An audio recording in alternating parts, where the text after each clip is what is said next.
યાત્રાધામ વીરપુરના મેવાસા રોડ ઉપર જીવંત 11 કિલોવોલ્ટ જે વીજળી છે 11 કિલોવોલ્ટ વીજ વાયર નીચે પડતા ખેડૂત ગંભીર રીતે દાઝી ગયો હતો।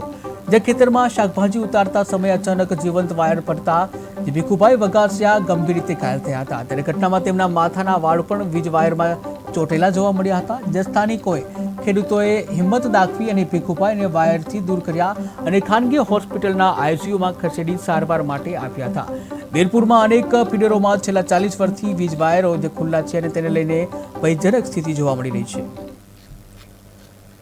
અને હાવ તાર બધા પતી ગયેલા ગરા પડેલા આ તાર બદલાવશે નહીં તો આના આવા અકસ્માત થયા જ કરશે।